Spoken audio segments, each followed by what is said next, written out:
Welcome to breakout room number 1. My name is Brian Dow. I'm the Managing Director of Mental Health UK, and it's my huge pleasure and privilege to welcome you here today. Just very quickly, Mental Health UK is, as you've heard, the charity partner of This Can Happen, so do pop over and visit our stand. You can't miss it. It's about 3.5 miles wide, so come and say hello to us. It gives me great pleasure to introduce this because our first panel for the day is about how you start that journey and how you begin to overcome those barriers in implementing an effective mental health strategy. And as somebody who's been here from the point at which This Can Happen was the gem of an idea, I know that the start of that journey can be very daunting. So we've got a fantastic panel here with us today to discuss how it is you begin to overcome those barriers to implement that effective strategy.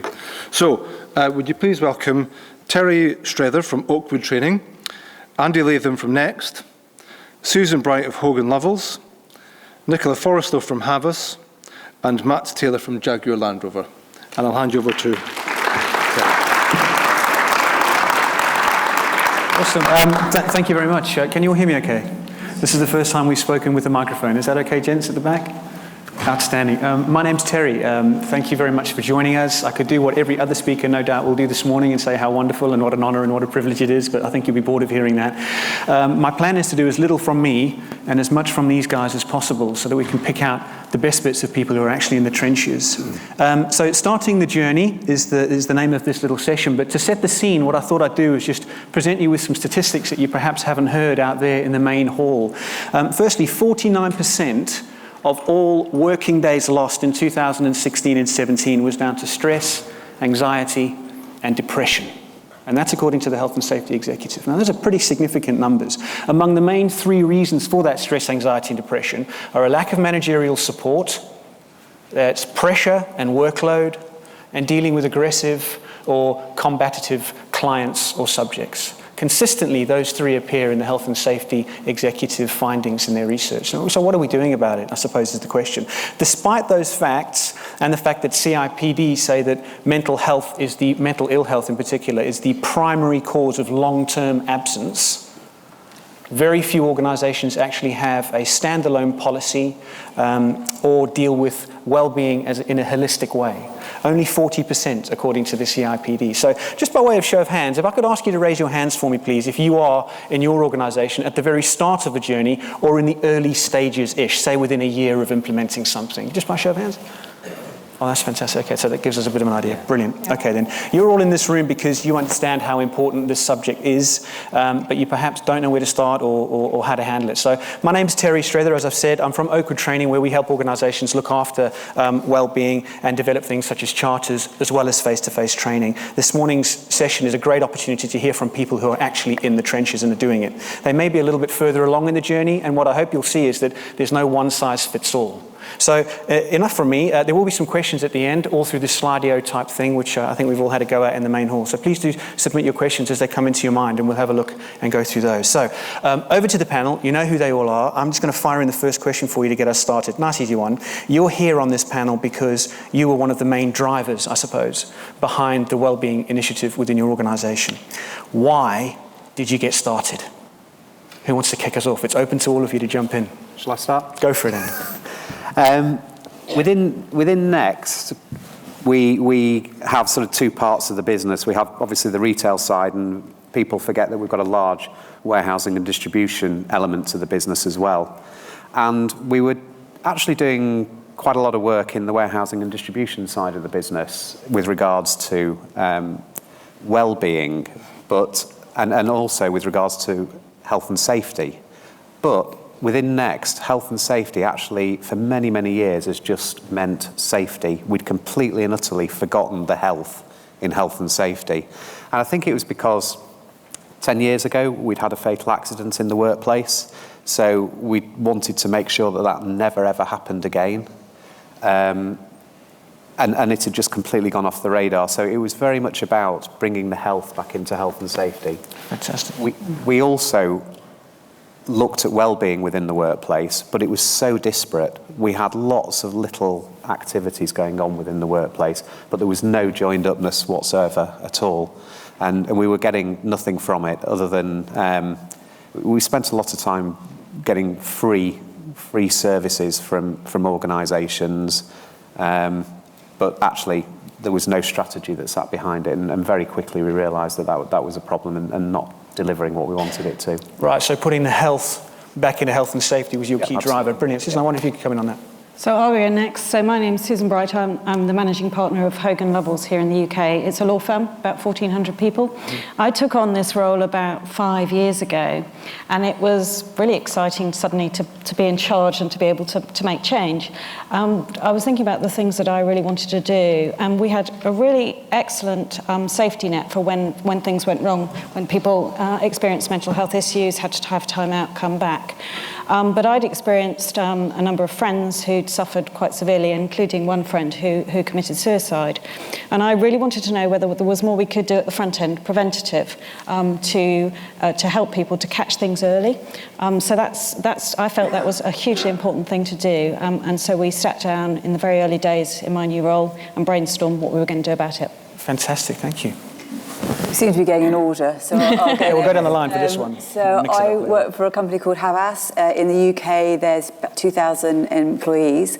We launched a diversity and inclusion charter in March 2017, and something that came out of that was our people talking about a safe place to go when they were talking about their mental health. So they didn't want to talk to their line manager because it felt exposing. They didn't want to talk to the people and talent team because it felt a bit official. So where could they go? And from that idea from our people, or that wish from our people, we then moved on to train 23 people to be mental health ambassadors with Rethink. So that's where ours started. And we launched it in October 2017 on World Mental Health Day. Fantastic. So again, going for a more proactive approach rather than just reactive, as most organisations I'm sure here would have, EAPs and support programs and counsellors and Occy Health, they tend to kick in once a person has fallen down, however. So what are we doing proactively? An interesting point. Brilliant. Matt, what about you? So good morning. Matt Taylor from Jaguar Land Rover. I'm not a HR professional. I work in manufacturing. And to answer the question, the two things that really, for us, that got us going was one about it was just the right thing to do for the teams.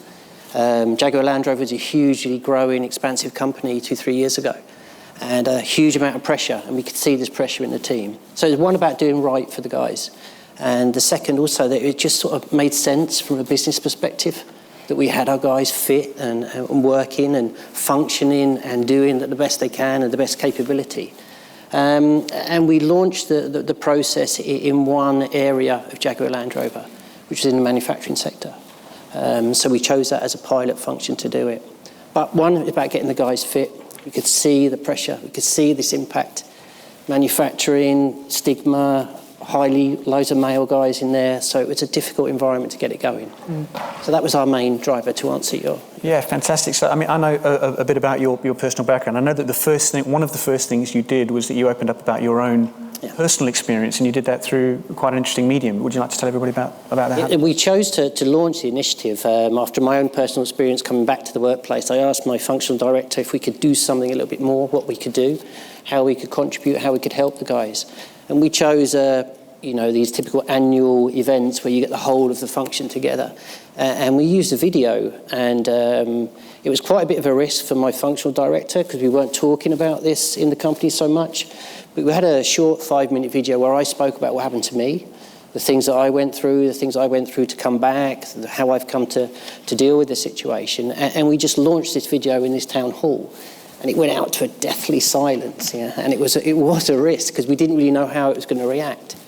But the reaction was extremely positive, actually far more than anyone would anticipate.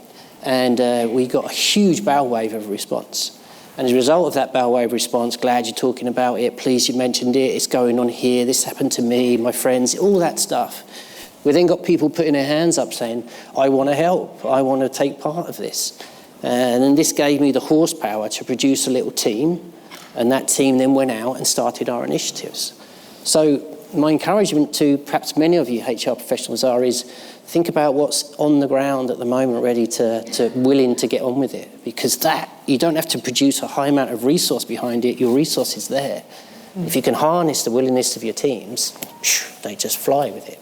So yeah. Susan, you're nodding furiously. Did you want to come in on that? No, I think the power of telling stories is immense, and I mean, we did something similar at one stage, a little bit further on in our journey, and shared a story and took a video into how we found that a lot of our women would come and listen to these things, but not many of our men. So we took it into a partners meeting and made them watch it. And about 3 weeks later, one of our most high-performing male partners came to see me and said, "Susan, I'm so glad you did that, because as I watched that video, I realised that was me too." Wow. And he hadn't realised that he had an issue. But going right back to the beginning, just a couple of examples of things we did before we. I think you're very brave to start there. Very basic things we did was a lot of people find it hard to access information, and we had lots of information on our intranet site, but people couldn't find it. So we did something really basic. This is my security pass, and my photos on one side. On the back are all the telephone numbers for the key things that you might need, so that it's there all the time. So, the EAP, on-site counselling service, absent report line, those sorts of things are just there. But the most powerful thing we did really early on was we had access to a counsellor, so our people could walk 10 minutes up the road and go to a counselling service if they wanted. We brought that service on site into our building, a slightly private room, and people could self-refer. That was transformational because it made it really easy for people just to nip down and have a conversation with a trained counsellor. That person she was immediately fully busy. I thought that was a real problem. Yeah. What I discovered was it wasn't a problem at all, because we started to catch things much earlier and stop them progressing. So again, with that preventative piece rather than the fall-down EAP. And making it really easy for people. Right. Now, I know that, Andy, the first thing that you did was somewhat different, because so far we've heard about roots, grassroots up. It was slightly different with the culture within your organisation, wasn't it? It was. Within Next, I and my team definitely felt that we needed to go right to the top of the organisation and get almost permission to start. There was a real feeling that if it didn't start at the top, then it wasn't going to start at all. We were slightly Machiavellian about that, in that we identified a number of people within the organisation who we knew had problems, and we knew about their stories. We went to speak to them before we actually started the journey and asked whether we could share some of their stories with senior directors within the business. 2 or 3 of them said we could. These people were relatively senior anyway themselves. So again, I think it comes back to the storytelling piece. The stories will be there, but it was how we use the stories slightly differently maybe to the rest of the panel that I went to the board and actually got the board's permission. I very much was of the opinion that if it didn't start there, it wouldn't start at all. When we went to them, we had got a very coherent plan, certainly for the next 12 months. And we'd got the beginnings of a draft charter for what we wanted to achieve and what we felt the appropriate behaviours would be of line managers within the organisation. Very simple, just a short spiel at the top which outlines what Next wants to achieve, and then a series of 9 different behaviours which everybody has been given a copy of. And that gives us a real peg in the sand that we can just keep coming back to. It was interesting, actually, when I handed it over to the chief exec as a draft, he immediately got his pen out and started writing all over it and completely rewrote it. But that was great. It immediately showed a real buy-in. And the fact that we now have the charter that he has bought into means that if we have any detractors within the organisation, people who are struggling to get on board, then we have that definitely as a peg in the sand that we can keep going back to. And it gives the accountability, I think, to the organisation that we've written it down.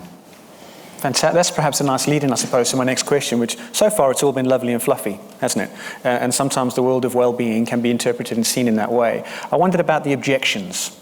So let's talk about in real terms. What were the problems or potential barriers or obstacles that you faced? And obviously there may be many or not, but if we could keep it as useful as we can. And then how did you overcome those? If I could go first there on. So with such a huge company as Jaguar Land Rover, the thing that I found was many people in the organisation at senior level quite nervous about starting this topic, to start understanding it. And the way we strategically tried to do that was, as I mentioned earlier, use a pilot methodology to get the work done, to show that it could be done in a relatively safe environment. And equally, we used our company surveys where, I'm sure all of you have many of the annual pulse surveys or indicative surveys, employee surveys. And what we saw in the pilot function of a circa 1,000 people is we saw progression in those metrics around safety and well-being. So once we started to get those metrics moving, and those being the highest gainers year on year end, other functions started to look at what's going on.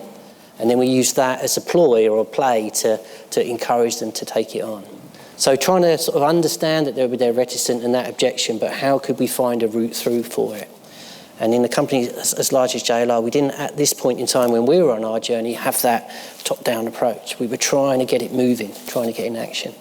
That would be my... It seems that measurement, finding some way to measure it was... Well, manufacturing guys, we love measurements. Yeah, we measure everything. And if there's a graph with a now and a graphic that shows trends, we just love this. So this was what we used to encourage people to take it on board. It's finding those things, unfortunately, because people don't do it just because it's the right thing to do. We have to find a way to get them to do it. So that's what we chose to do. Nicola, can I bring you in on that point? Because I know that you're not from a manufacturing background, and perhaps your organisation is very different in terms of culture, in terms of being more creative.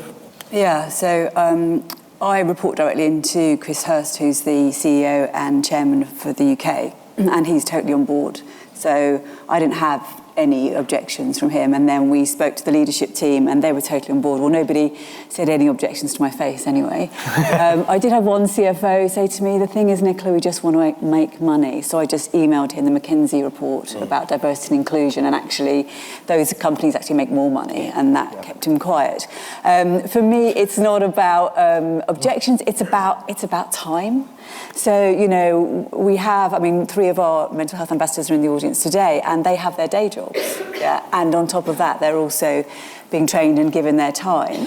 And so I think when we do initiatives, people talk about, I'd love to get involved, but when it comes to it, sometimes, I've got to go to this client meeting, and they lose the time. So we've got a programme of events, and I talk about bonfires and fireworks. So the bonfires is keeping the dialogue of mental health and mental fitness open all the time, constantly. And then about every 2 months, we have a firework going off, as in we have an initiative or an event. And going back to what already has been said, I think the personal story is the most powerful. I sit here today and I can very happily say, I'm Chief People Officer, so obviously I'm really interested in mental health. Yeah. But also personally speaking, I struggled with my own mental health. I had a really successful experience in therapy, and that then led me to actually train as a psychotherapist. Which I also do. I'm also a practicing psychotherapist. So I think it's when our people stand up and they tell their stories, other people then start relating and communicating. So I think it's about that as well, to overcome any barriers around time and objections and nervousness, because we have to talk about this. Yeah. So when people don't talk about it, it's when people, close down, suicide happens, and their mental health suffers. Well, there's a couple of things that spring out for me from what you've just said. And the first is that certainly when I've been working with organisations, I don't know if you perhaps back me up on this, there's this perception that, managers, here's another flippant thing for me to worry about. Now I've got to hold people's hands. I wondered if you'd experienced that, or this idea that mental ill health is somehow the new bad back. You hear that phrase quite a lot now. I wonder if you can comment on that, any of you, Susan. I know positioning was a key thing for you, wasn't it? Positioning is key, and we had a bump in the road where we tried to put training in at key points where people were being promoted, for example, because that can be a very stressful time. And I remember one where we had a group of new partners, they'd just been promoted, and we did resilience training, and it landed really badly because they thought, we've just been promoted, we're the new great things, we're fantastic at what we're doing, and now you're suggesting that somehow we might not cope, or we're, and so forth. And we realised we needed to change the language into this is about performance, being fit, mentally, physically, being able to perform at your peak over long periods of time, your whole career, and being able to deal with those stresses when they come. So that was a really good learning for us, if I can put it that way. Yeah. For us, it's been about embedding it into everything that we do. So it's not an initiative. It makes good business sense and embedding. So we keep making ground, and then we find some fireworks as well. So our most recent firework is moving on into some really quite hard-hitting training around bullying and harassment, and helping with that, because clearly that can feed into mental ill health as well. So. Absolutely, you hear that. I mean, and again, I like the fireworks and the bonfires analogy. I really like that. I think sometimes as mental well-being practitioners or people who are passionate about this subject, HR professionals, etc., we can sometimes be lulled into this sense that the fireworks are where it's at. It's about the events. It's about the initiatives. It's about the free stress balls. It's about the fruity Fridays. You know, at the end of the day, you know, if my organisational policies and the structure isn't quite right, and I'm going back to my desk and I'm being bullied, it doesn't matter how many free bananas you give me. I'm still going to be in a dark place. So is it really at the heart of what a business is doing, truthfully? You know, it's all right saying you care, but that's just words. Just saying you care doesn't mean you do.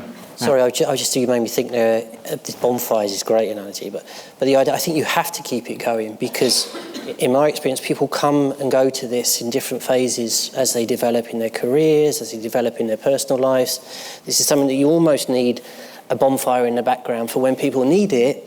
It's got to be there in place, because it's not just like you arrive it, you fix it, and then you're done. It's people come and go to it, I think. Yeah. So the idea of this more holistic approach, always there in the organisation to capture these people, to make the signs, make people think about their teams, to see it. That's what I think is really strong. Fantastic. Andy, you were going to come in on what? Yeah, we didn't use the term bonfires and fireworks, but actually it works really nicely. It works really. It will do now. Yeah, no, it works really nicely. They're learning more than you are.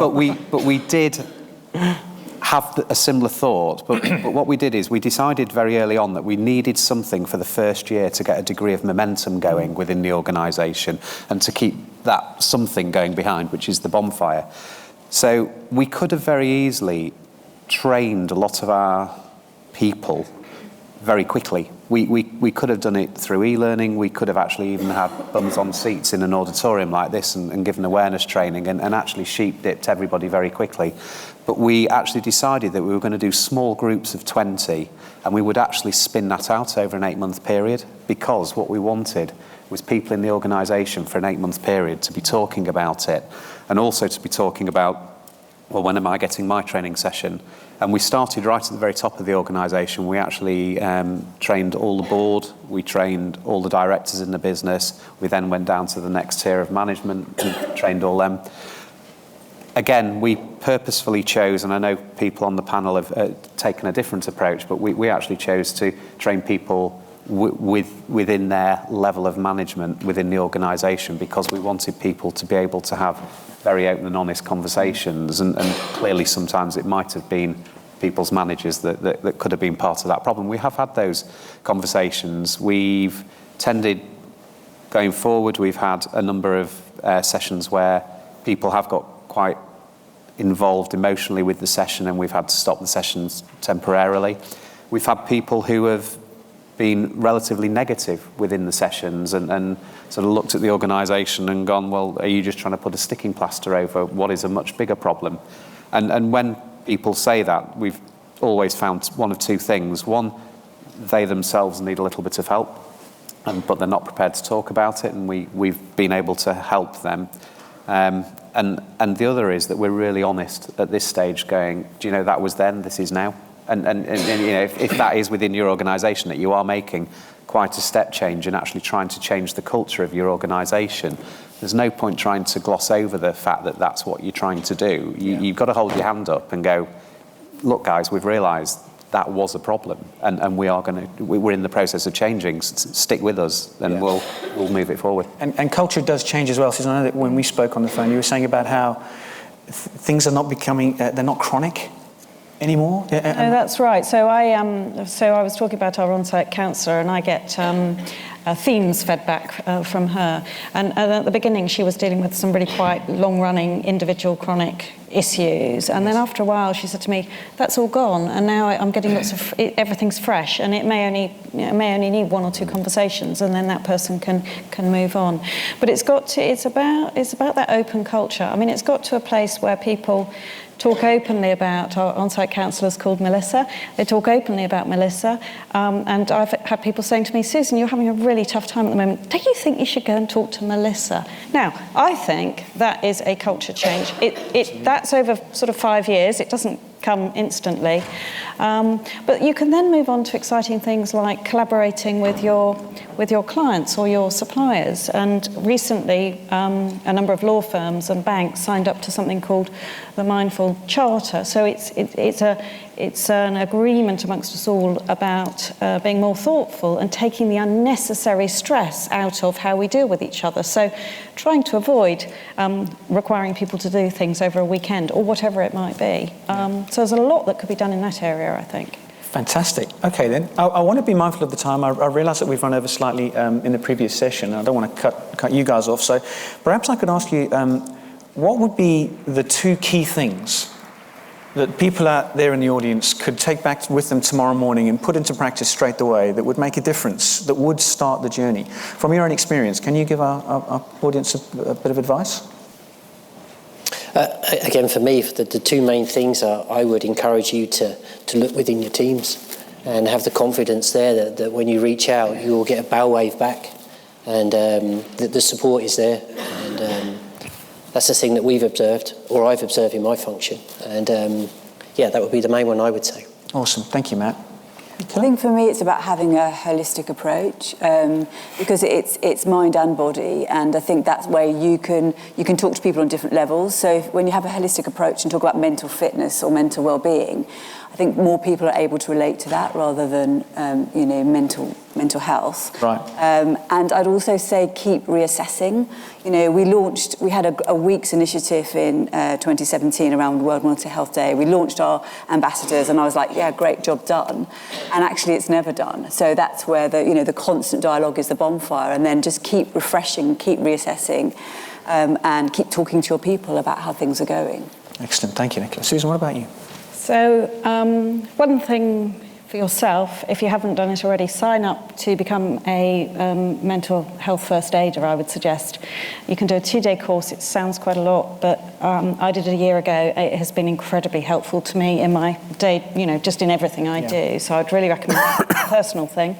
And as a broader business thing, I wish this had been around when we started 5 years ago, but we belong to an organisation called the City Mental Health Alliance. They have a report called Thriving at Work. You can go onto the website and you can download it. And it just has a series of, if you like, plans of really practical things that you can do and how you can monitor or measure. And you can start on page 1 at the sort of basic informational level, or you can proceed all the way through. I'd print that off and use it. Brilliant. Thank you very much. Really actionable. Andy?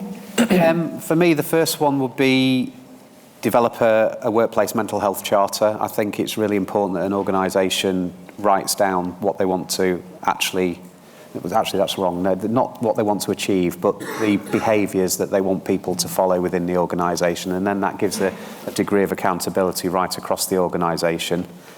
And the other, for me, was definitely getting the buy-in at the top level. But I guess that's to do with a specific culture within the organisation. Fantastic. Brace yourselves. I've got to move over here because there's a screen over here, which I have to have we're freestyling now. I've got to come to some questions for you. So let's have a look. What questions have we got down here? Anonymous. How do you deal with smaller mental ill health issues, those that don't require time off work but can have a huge daily impact? For example, things like anxiety. And I would guess that the reason behind the question is along the lines of that presenteeism type piece. So how do you deal with those smaller issues that the wheel perhaps hasn't fallen off? Who wants to jump in on that? Just give us a 30-second. 30 seconds, Andy. Sorry, we have developed a program of awareness training, which talks about anxiety, tells people how they can actually manage anxiety to some degree themselves. And we've also involved HR in that process. So all of our HR teams are now mental health first aiders. And we also have mental health first aiders within the organisation who are not HR, We have as many non-HR mental health first aiders as we do HR mental health first aiders, and they will often get involved in those type of issues. Fantastic, thank you. Susan, I've got a question specifically for you, and this one's been liked 7 times, so it's quite popular. How do you deal with extremely demanding clients whilst balancing your employees' mental health, especially in transactional work? So that's part of why we got involved in the Mindful Charter. So it's actually talking to clients about how we can work in a way that eases the avoidable stresses on both sides. But at the end of the day, law is a service industry. It is very challenging, very exciting. So one way is to talk to clients. The other way is just helping our people to help themselves. So I have realised that there are only 24 hours in a day. I have to manage my own energy, and I am far better now than I was even 5 years ago at looking after my own nutrition, my own mental well-being. I do mindfulness. I didn't do that 5 years ago. So helping people to help themselves is huge part of it. Fantastic. Well, I think I'm going to stop the questions there. I know there are a few more, and I do apologise if we haven't got to you, but time has, I'm afraid, caught us. If I could just summarise then just very briefly, I'd just like to thank the panel for coming out and sharing so honestly. I understand that reputations are at stake here, but it's nice to get an honest opinion. I think what came across loud and clear for me is a common denominator about people who are passionate about this subject. If you are passionate about this, you can drive it, and the whole point of the conference, you can make it happen. I think from my own personal experience, start with the problem that you're trying to fix. That's perhaps an actionable tip you can take away for tomorrow. What would a good well-being initiative solve? What problem would it solve in your business? And if you can work out that question, really, you've created your own business case. So rather than just saying, oh, we're doing well-being because it's the right thing to do, what is the problem in your business that good well-being would fix? I think if you start there, you can't go far wrong. And be mindful of gimmicky things, because it loses value in terms of the actual employees on the ground who just think, oh, another stress ball, a beanbag, and some joss sticks and whale music. Brilliant. Brilliant. So thank you so much for being here. Please, we will be around for at least part of the day, certainly up until lunch and maybe slightly after. I'll be here all day. Please come and have a chat with us and enjoy the rest of the day. Thank you very much.